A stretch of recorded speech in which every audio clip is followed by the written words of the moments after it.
जय श्री राधे कृष्णा। आप सभी का दिन शुभ और मंगलमय हो और कान्हा जी की कृपा आप सभी भक्तजनों पर सदा बनी रहे। आप सभी को दीपावली की हार्दिक शुभकामनाएं। आज सुनिए कार्तिक मास महात्म्य का अध्याय 16। आज का अध्याय शुभारंभ करने से पहले आपको सुनाते हैं कार्तिक मास में सुनी जाने वाली ब्राह्मण और ब्राह्मणी की कथा। किसी गांव में एक ब्राह्मण ब्राह्मणी रहते थे। उनका कार्तिक नहाने का नियम था। कार्तिक का महीना आने पर 7 कोस चलकर गंगा जमुना नहाने जाते थे। आते जाते ब्राह्मणी बहुत थक जाती थी। एक दिन ब्राह्मणी बोली कि हमारे कोई बेटा होता तो बहू आती, घर आते तो खाना बना हुआ मिलता, कपड़े धुले हुए मिलते। ब्राह्मण कहने लगा, यह तूने बड़ी बात कही, ला मैं तेरे लिए बहू ला देता हूँ। एक पोटली में थोड़े से चने बांध दे और उसमें थोड़ी सी सोने की मोहरें भी डाल दे। ब्राह्मणी ने पोटली बांधकर दे दी। ब्राह्मण पोटली लेकर चल दिया। दूर जमुना जी के किनारे लड़कियां खेल रही थीं, मिट्टी के घर बनाती थी और तोड़ती थी। लेकिन उनमें से एक लड़की बोली कि मैं तो अपना घर नहीं बिगाड़ती, मुझे तो घर रहने को चाहिएगा। ब्राह्मण को तो वही लड़की मन को भा गई। मन में वो सोचने लगा कि यह समझदार लड़की लगती है। वह उसके पीछे पीछे हो लिया। जब वह घर पहुंची तो उसे कहने लगा, बेटी मुझे बड़ी भूख लगी है, अपनी माँ से पूछ ले क्या मेरी 4 रोटी बना देगी। कार्तिक का महीना है, मैं किसी के घर का अनाज नहीं खाता।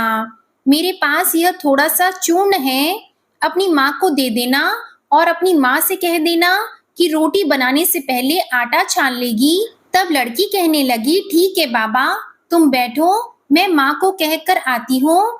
तब वह जाकर अपनी माँ से कहने लगी कि माँ, एक बाबा आए हैं और कह रहे हैं कि मुझे बहुत भूख लगी है, मेरे 4 रोटी बना दो। उसकी माँ रोटी बनाने लगी तो आटा छाना। आटा छानते ही उसमें से सोने की मोहरें निकली। वह सोचने लगी, जिसके घर के आटे में इतनी मोहरें हैं उसके घर में कितनी होंगी। उसने रोटी बनाई और खाना परोस कर दे दिया। बाबा रोटी खाने बैठे तो उसकी माँ कहने लगी कि बाबा, तुम लड़के की सगाई करने जा रहे हो क्या? तब ब्राह्मण बोला, मेरा लड़का तो काशी पढ़ने गया है, अगर तुम कहो तो किसी खंडे कटारे से तुम्हारी लड़की को ब्याह कर ले जाओ। तब उसकी माँ कहने लगी, ठीक है बाबा। वह लड़की ब्याह कर ले आया। आकर बोला, रामू की माँ किवाड़ खोल, देख तेरे लिए बहू लाया हूँ। तो बुढ़िया अंदर से बोली कि हाँ मार ले, दुनिया तो बोली मारे ही है, तू भी मार ले, हमारे तो 7 जन्म भी बेटा नहीं है तो बहू कहाँ से आएगी। तब ब्राह्मण बोला, ना तू किवाड़ खोल। तब ब्राह्मणी ने किवाड़ खोले तो देखने लगी, सामने तो बहू खड़ी है। उसने खूब आदर सत्कार किया और बहू को अंदर ले गई। अब ब्राह्मण ब्राह्मणी नहाने जाते तो पीछे से बहू घर का सारा काम करती, खाना बनाती, कपड़े धोती, रात में अपने सास ससुर के पैर दबाती। इस तरह करते करते बहुत सारा समय निकल गया।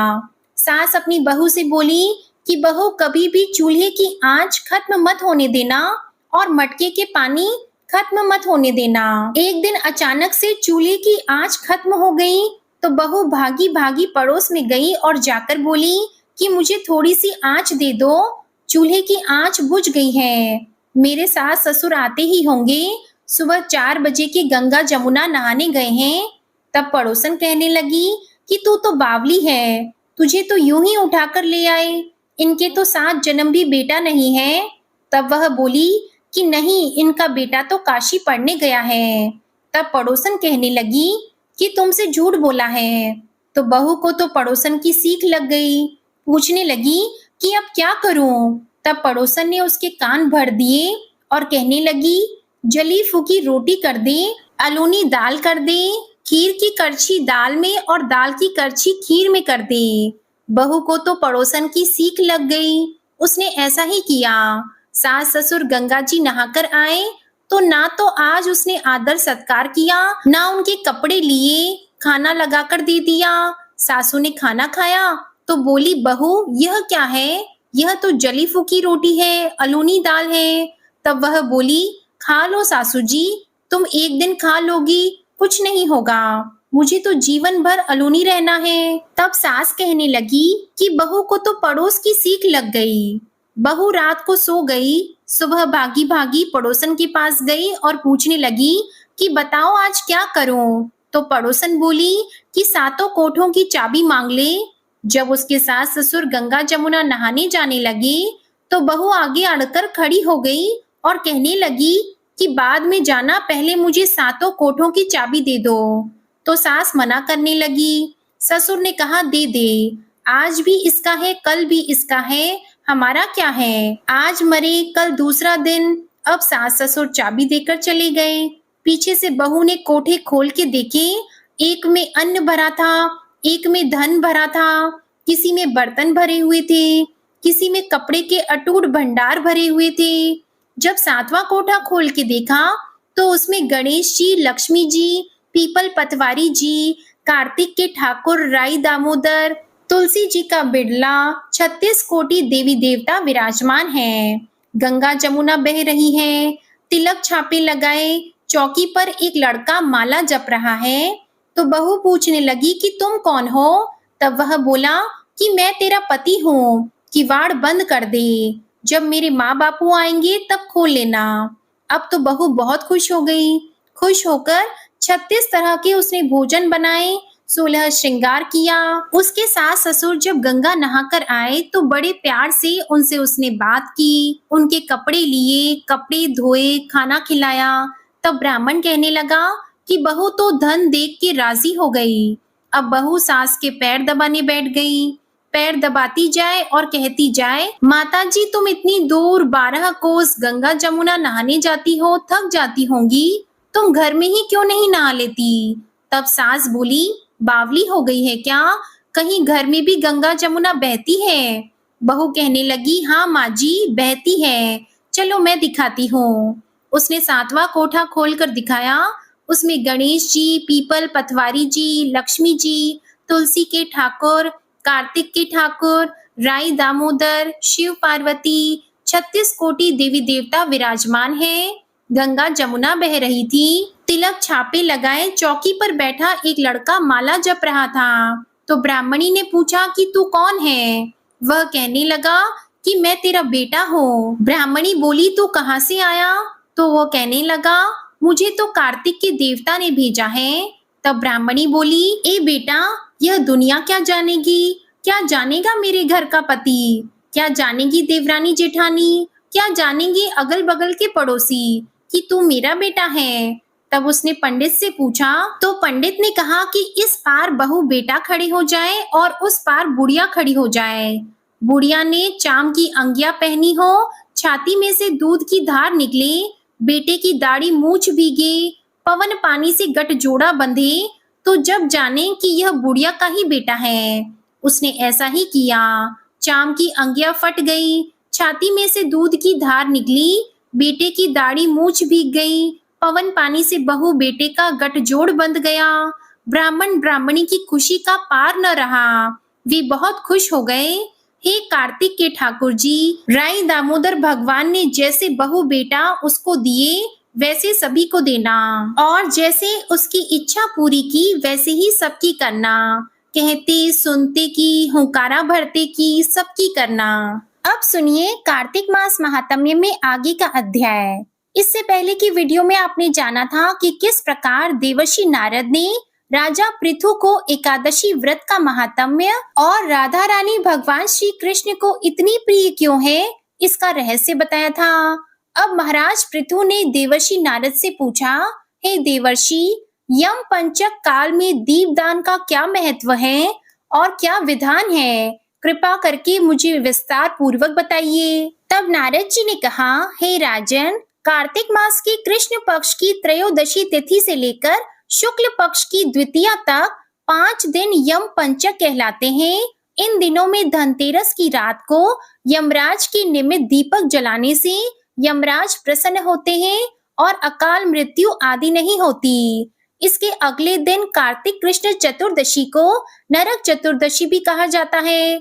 इस दिन तिल का तेल, अपामार्ग और दूर्वा आदि लगाकर स्नान करना चाहिए और स्नान करने के बाद दक्षिण दिशा की ओर मुख करके अपसव्य होकर अर्थात कमर तक पानी में खड़े होकर जल में तेल मिलाएं और 3-3 अंजुलि से यमाय, धर्मराजाय, मृत्यवे, अंतकाय, वैवस्वताय, कालाय, सर्वभूताक्षयाय, उदुम्बराय, दघनाय, नीलाय, परमेष्ठिने, वृकोदराय, चित्राय और चित्रगुप्ताय इन नामों से यमराज को तर्पण करें। फिर सायकाल ब्रह्मा जी, श्री हरि, शिव जी और दुर्गा जी के मंदिर में तथा वृक्ष, सभा, गौशाला, बगीचे, नदी, तालाब, कुआं, बावड़ी, गली, चौराहे, खेत, शमशान आदि में दीपक जलाएं और रात को श्री लक्ष्मी जी की पूजा करें।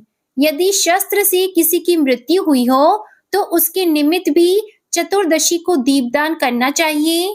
इससे अक्षय पुण्य फल की प्राप्ति होती है और दिवंगत आत्मा को मोक्ष मिल जाता है। इसके बाद कन्या, ब्रह्मचारी और तपस्वी को भोजन कराएं। इससे यमलोक न जाकर शिवलोक की प्राप्ति होती है। कार्तिक की अमावस्या अर्थात दीपावली के दिन भी स्नान आदि से निवृत्त होकर पितरों का पूजन और श्राद्ध करके ब्राह्मणों को भोजन कराएं। फिर सायकाल घर, तुलसी जी के पास में देव स्थान, शमशान, नदी, पर्वत, चौराहा और गौशाला में दीप जलाएं। फिर लक्ष्मी जी की स्तुति करके उनको जगाएं। जिस प्रकार पतिव्रता स्त्री अपने पति से पहले जागती है, उसी प्रकार लक्ष्मी जी भी भगवान से 12 दिन पहले जाग जाती हैं। अमावस्या के दिन बालक, वृद्ध और रोगियों को छोड़कर अन्य किसी को भोजन नहीं करना चाहिए। सायकाल लक्ष्मी जी का पूजन करने के बाद ही भोजन करें। घर को फूल माला आदि से सजाकर सारे घर में दीप माला जलानी चाहिए। घर के सभी स्त्री पुरुष नवीन वस्त्र धारण करें और समस्त रात्रि लक्ष्मी जी के समक्ष नृत्य, गीत आदि करके हर्षोल्लास से बिताएं।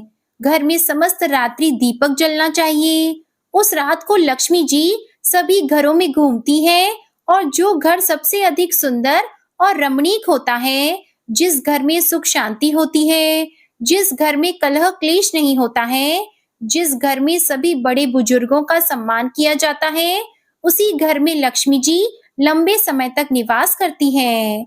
एक पहर रात्रि शेष रहने पर दारिद्र रूप घर का कूड़ा करकट सूप यानी कि छाछ में या पुराने पंखे पर रखकर बाहर फेंक देना चाहिए।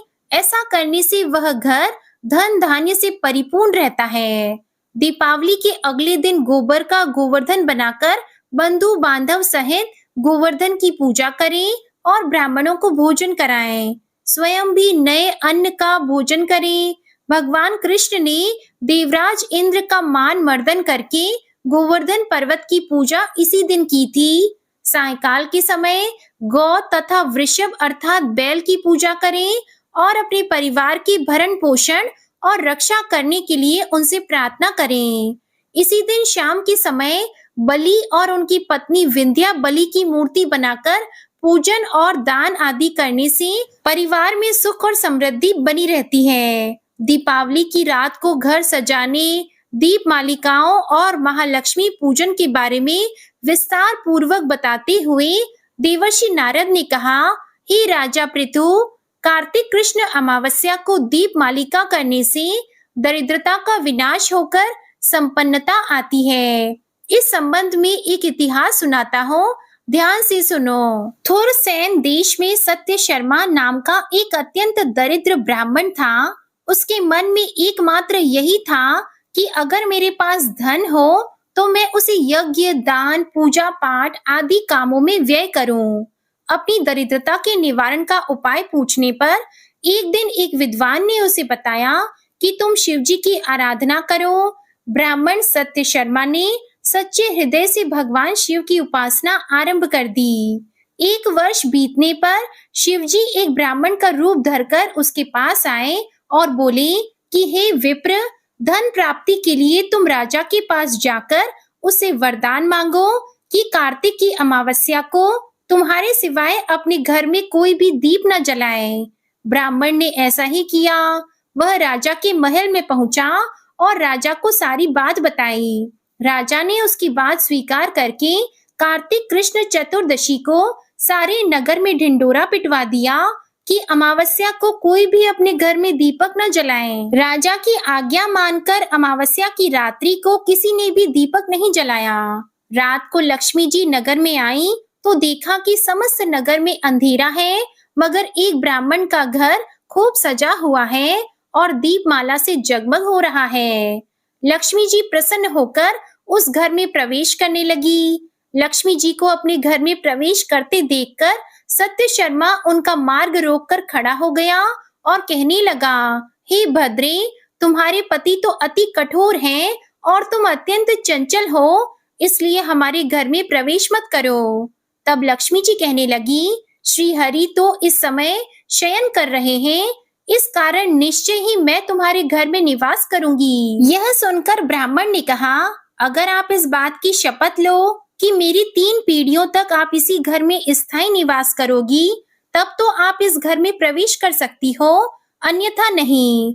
लक्ष्मी जी कहने लगी, अगर तुम मेरा विधिवत पूजन करते रहोगे तो निश्चय ही मैं तुम्हारे घर में वास करूंगी। यह सुनकर ब्राह्मण ने कहा, देवी, तब तो आप ही बताइए कि किस विधि से मैं आपका पूजन करूं और आप मुझे इसका पूरा विधि विधान भी बताइए। तब लक्ष्मी जी कहने लगी, हे ब्राह्मण, प्रति वर्ष कार्तिक मास की अमावस्या को प्रातः काल स्नान आदि से निवृत्त होकर देवताओं और पितरों का पूजन करो। दिन के तीसरे पहर में श्राद्ध करके ब्राह्मणों को सुंदर पकवानों का भोजन कराओ। प्रदोष के समय दीपमाला करो। तुलसी जी के समीप, ब्राह्मण के घर में, देव मंदिर, चौराहे, शमशान और गौशाला में अनेक दीप जलाओ। इस दिन बालक, वृद्ध और रोगी के अलावा अन्य कोई भोजन न करें। सायंकाल स्वस्ति वाचन पूर्वक गणेश जी और कुबेर जी का पूजन करके संकल्प करो। फिर लक्ष्मी जी का पूजन करके इस प्रकार कहो कि कमल के आसन पर विराजमान, कमल के फूलों की माला धारण करने वाली, कमल जैसे नेत्र, गंभीर नाभि, स्तन के भार से नम्र, सुंदर वस्त्रधारी, देवताओं के हाथियों द्वारा मणि युक्त घड़ों से स्नान करने वाली, हाथ में कमल का फूल लिए ऐसी माँ लक्ष्मी मेरे घर में निवास करें। सबसे पहले लक्ष्मी जी को आसन दो, फिर पाद्य, अर्घ, आचमन, स्नान, वस्त्र, धूप, दीप, नैवेद्य, जलपान और सुपारी, इन सभी वस्तुओं को अर्पित करके नमस्कार करो, दीप जलाओ और समस्त रात्रि भगवान का और देवी लक्ष्मी का कीर्तन करो। इस प्रकार कुबेर देवता और लक्ष्मी जी का पूजन करके ब्राह्मणों को भोजन कराने के बाद बंधु बांधव सहित स्वयं भी भोजन करो। सत्य शर्मा ने विधिवत इसी प्रकार किया, जिससे उसके यहाँ काफी धन धान्य हो गया। इसके बाद उसने अनेक यज्ञ और अन्य धार्मिक कार्य किए। जीवन के संध्या काल में सत्य शर्मा विरक्त होकर मथुरा चला गया और वहीं पर समाधि होकर विष्णु लोक को प्राप्त हुआ। इसके आगे का वृत्तांत आप सभी अगले अध्याय में सुनिएगा। अब सुनिए लपसी तपसी की कहानी। एक लपसी था, एक तपसी था। तपसी हमेशा भगवान की तपस्या किया करता था और लपसी रोजाना 1.25 शेर की लापसी बनाता और सबसे पहले भगवान को भोग लगाता, उसके बाद स्वयं भोजन कर लेता। इस तरह दोनों की दिनचर्या चल रही थी। एक दिन दोनों भाइयों में कोई बात को लेकर कहासुनी हो गई तो दोनों जोर जोर से लड़ने लगे। लपसी कहने लगा कि मैं बड़ा हूँ, मैं रोजाना भगवान को भोग लगाता हूँ। तो तपसी कहने लगा कि मैं तो रोजाना तपस्या ही करता रहता हूँ, तो मैं बड़ा हूँ। इस तरह लड़ते लड़ते दोनों जोर जोर से बोलने लगे। तभी वहां से नारद जी गुजर रहे थे और उन दोनों की आवाज सुनकर उनके पास गए और बोले कि तुम दोनों लड़ क्यों रहे हो? तो लपसी बोला कि मैं इसे कब से समझा रहा हूँ कि मैं बड़ा हूँ, पर यह तो कहता है कि मैं बड़ा हूँ।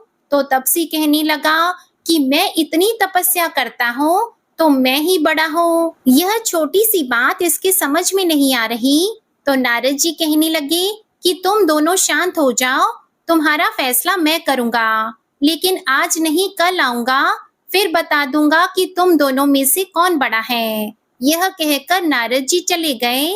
दूसरे दिन रोजाना की तरह तपसी नहा कर आए तो नारद जी ने 1.25 करोड़ की अंगूठी उसके आगे फेंक दी। तो तपसी का ध्यान जैसे ही उस अंगूठी पर पड़ा, तो उसने तुरंत उठाकर अपने पैर के नीचे दबा ली और तपस्या करने के लिए बैठ गया। तो नारद जी ने दूसरी अंगूठी लपसी के सामने फेंक दी, तो लपसी ने अंगूठी को देखकर भी अनदेखा कर दिया और लापसी बनाने लगा। बनाने के बाद में भगवान को भोग लगाकर स्वयं भोजन करने के लिए बैठ गया। तो नारद जी उनके सामने आ गए।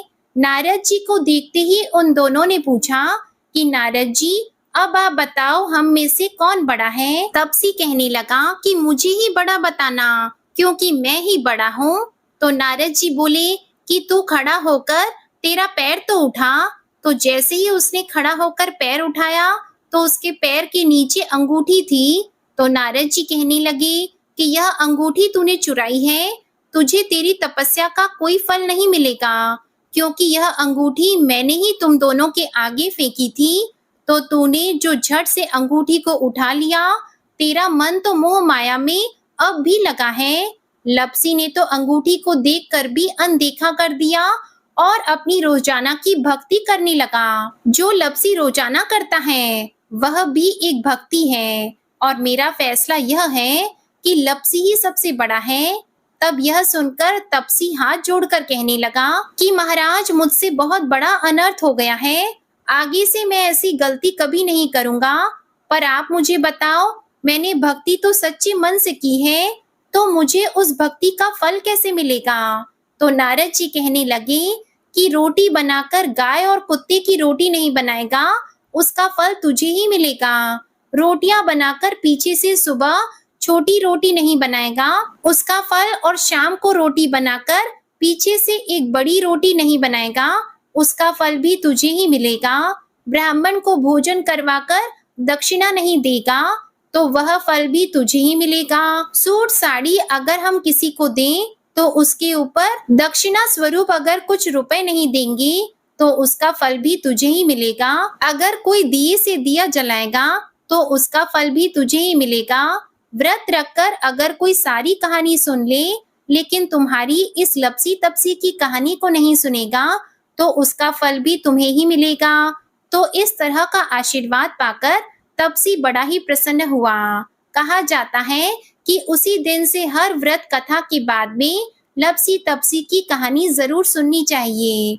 कहानी सुनने के बाद में कहना चाहिए कि लपसी का फल लपसी को मिले, तपसी का फल तपसी को मिले। हमारी कहानी का, हमारे व्रत का और हमारे पूजा पाठ का पुण्य फल हमें मिले। अब आप बड़े ही प्रेम से सुनिए शालिग्राम भगवान जी की आरती। शालिग्राम सुनो विनती मेरी, यह वरदान दया कर पाऊं। प्रातः समय उठी मंजन करके, प्रेम सहित स्नान कराऊं। चंदन धूप दीप तुलसी दल, वर्ण वर्ण के पुष्प चढ़ाऊं। शालिग्राम सुनो विनती मेरी, यह वरदान दया कर पाऊं। तुम्हारे सामने नृत्य करूं नित्य, प्रभु घंटा शंख मृदंग बजाऊं। शालिग्राम सुनो विनती मेरी, यह वरदान दया कर पाऊं। चरण धोय चरणामृत लेकर, कुटुंब सहित बैकुंठ सिधारूं। शालिग्राम सुनो विनती मेरी, यह वरदान दया कर पाऊं। जो कुछ रूखा सूखा घर में, भोग लगा कर भोजन पाऊं। शालिग्राम सुनो विनती मेरी, यह वरदान दया कर पाऊं। मन वचन कर्म से पाप किए, जो परिक्रमा के साथ बहाऊं। शालिग्राम सुनो विनती मेरी, यह वरदान दया कर पाऊं। ऐसी कृपा करो मुझ पर, जम के द्वारे जाने न पाऊं। शालिग्राम सुनो विनती मेरी, यह वरदान दया कर पाओ। माधो दास की विनती यही है, हरिदासन को दास कहाऊं। शालिग्राम सुनो विनती मेरी, यही वरदान दया कर पाऊं। बोलिए शालिग्राम भगवान जी की जय। अब सुनिए श्री तुलसी चालीसा। जय जय तुलसी भगवती, सत्यवती सुखदानी। नमो नमो हरि प्रेयसी, श्री वृंदा गुण खानी। श्री हरि शीश बिरजनी, देहो अमर वर अम्ब। जनहित है वृंदावनी, अब न करहु विलंब। धन्य धन्य श्री तुलसी माता, महिमा अगम सदा श्रुति गाता। हरि के प्राण हो से तुम प्यारी, हरि ही हेतु कीन्हो तप भारी। जब प्रसन्न है दर्शन दीन हो, तब कर जोरी विनय उस कीन हो। हे भगवंत कंत मम होहु, दीन जानी जन छाड़हु छोहु। सुन लक्ष्मी तुलसी की बानी, दीन हो शाप कद पर आनी। उस अयोग्य वर मांगन हारी, हो विटप तुम जड़ तनुधारी। सुनी तुलसी शप्यो तेहि ठामा, करहु वास तुहु नीचन धामा। दियो वचन हरि तब तत्काला, सुनहु सुमुखी जनि होहु बिहाला।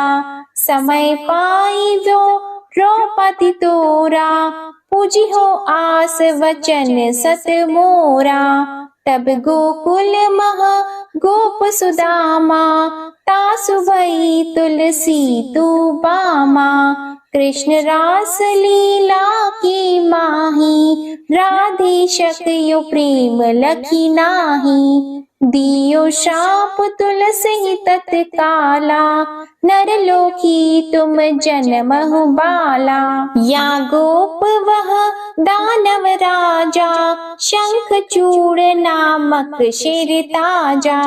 तुलसी भई तासु की नारी, परम सती गुण रूप अगारी। अस द्वे कल्प बीत जब गयऊ, कल्प त्रेत जन्म तब भयहु।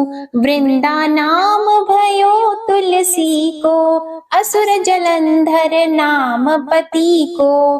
करि अति द्वंद अतुल बल धामा, लीन्हा शंकर से संग्रामा।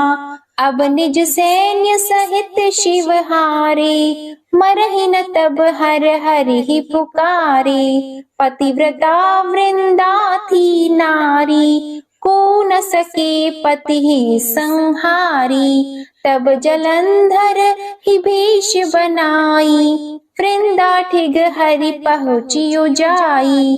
शिव हित लहि करी कपट प्रसंगा, कियो सतीत्व धर्म तो ही भंगा। भयो जलंधर कर संहारा, सुनी और शोक उपारा। तिहि क्षण दियो कपट हरि तारी, लखी वृंदा दुख गिरा उचारी। जलंधर जस हत्यो अभीता, सोई रावण तस हरि सीता। अस प्रस्तर सम हृदय तुम्हारा, धर्म खंडी मम पति ही सहारा। यही कारण लही शाप हमारा, होवे तनु पाषाण तुम्हारा। सुनि हरि तुरत ही वचन उचारे, दियो शाप बिना विचारे। लखियो न निज कर तूति पति को, छलन चाहियो जब पार्वती को। जड़मति तो अस हो जड़ रूपा, जगमह तुलसी विटप अनूपा। धग्व रूप हम शालिग्रामा, नदी गंड की बीच ललामा। जो तुलसी दल हम ही चढ़ी है, सब सुख भोगी परम पद पई है। बिनु तुलसी हरि जलत शरीरा, अतिशय उठत शीश उर पीरा।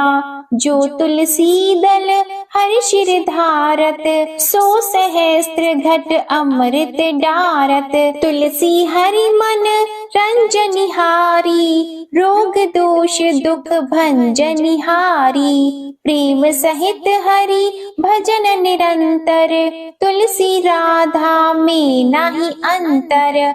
व्यंजन हो 56 प्रकारा, बिन तुलसी दल न हरि प्यारा। सकल तीर्थ तुलसी तरु छाही, लहत मोक्ति जन संशय नाही। कवि सुंदर एक हरि गुण गावत, तुलसी निकट सहस गुण पावत। बसत निकट दुर्वासा धामा, जो प्रयास ते पूर्व ललामा। पाठ करहि जो नित नर नारी, होहि सुख भाषहि त्रिपुरारी। तुलसी चालीसा पढ़ी, तुलसी तरु ग्रह धारी। दीप दान कर पुत्र फल, पावहि बंध्यहु नारी। सकल दुख दरिद्र हरिहार, है परम प्रसन्न।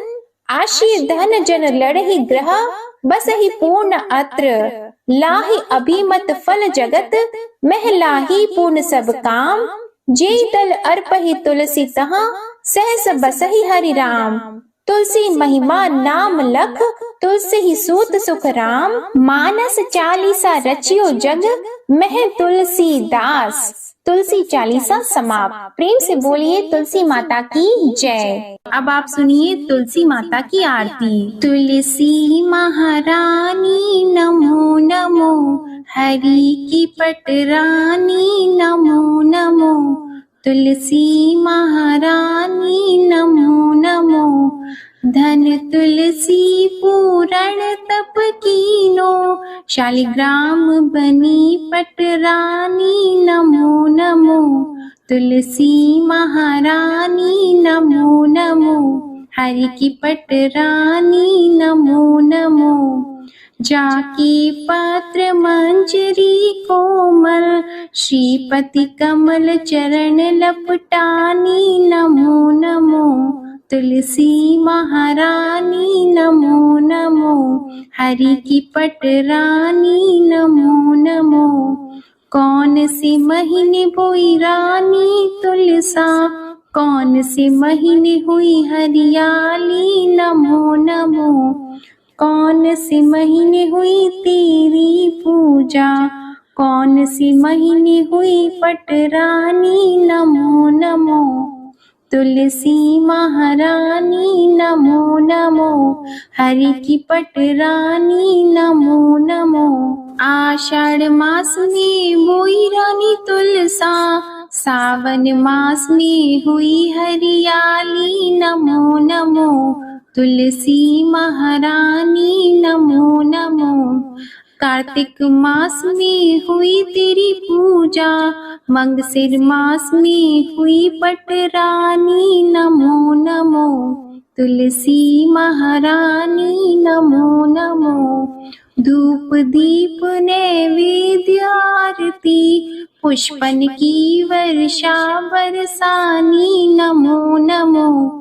तुलसी महारानी नमो नमो। 56 भोग 3600 व्यंजन, बिन तुलसा हरि एक न मानी नमो नमो।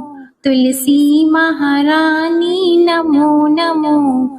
जो तुलसी को सवेरे गाए, श्री कृष्ण के दर्शन पाए नमो नमो। तुलसी महारानी नमो नमो।